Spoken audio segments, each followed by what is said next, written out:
When a Filipino leaves home for love, it's not just about moving countries, it's about moving worlds. For many, it means trading tropical warmth and tight-knit family life for quiet streets, cold weather, and a very different idea of home.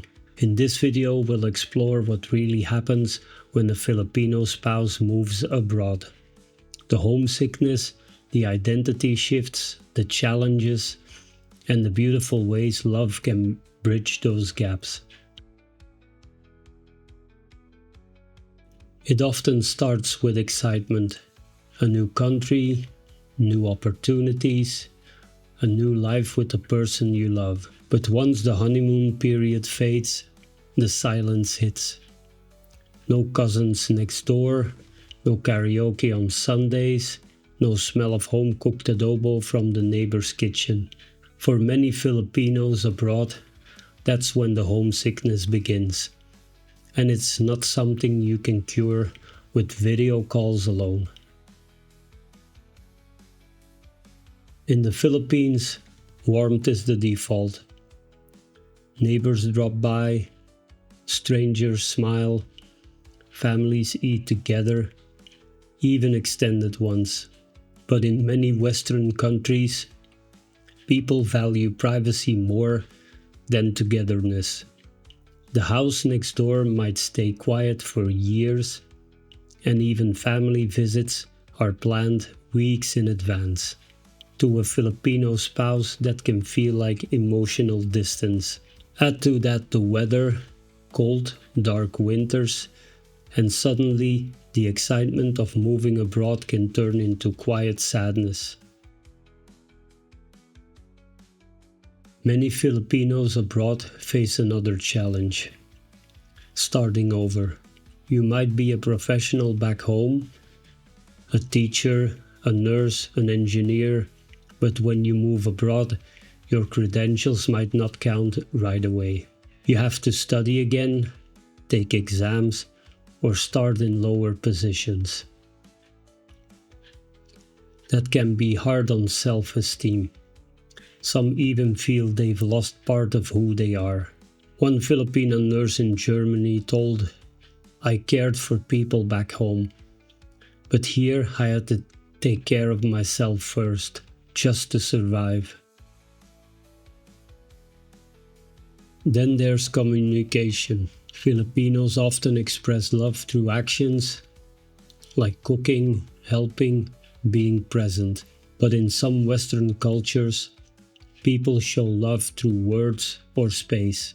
So when a Filipino spouse says nothing, it's their way of keeping peace. And when their partner gives space, it's their way of showing respect. But if both don't understand that, silence can feel like rejection, and space can feel like abandonment. Let me share Anna and David's story. Anna was a nurse from the Philippines. She married David, a German man, and moved to Hamburg. At first, everything was magical. Snow, clean streets, new adventures. But after a few months, Anna felt invisible. David's family was polite but distant. Her co-workers sometimes mocked her accent. David couldn't understand why she cried at night. He'd say, "You're safe, you have everything." But what she didn't have was belonging.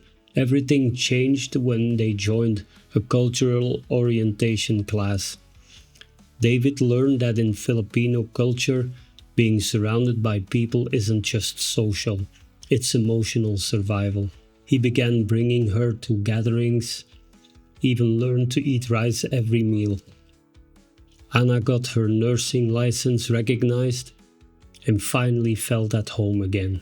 She said, "I didn't lose my Filipino side, I just found a new version of it here." But not every story ends like that. Some relationships break under the weight of misunderstanding.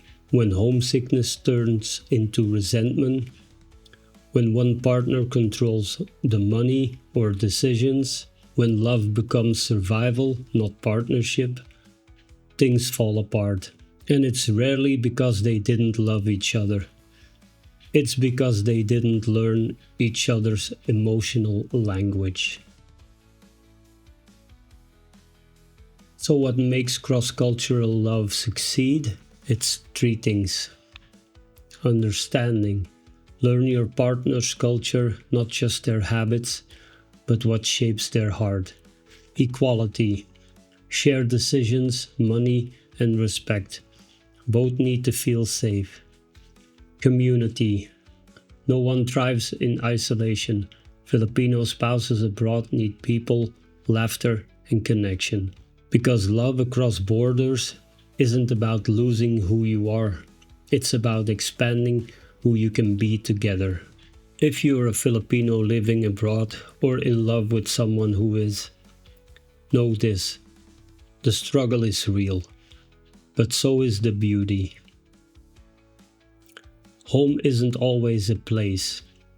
Sometimes it's a person who chooses to understand you.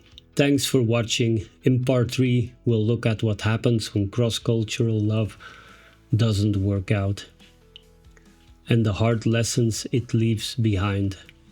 Don't forget to like, subscribe, and share your story in the comments.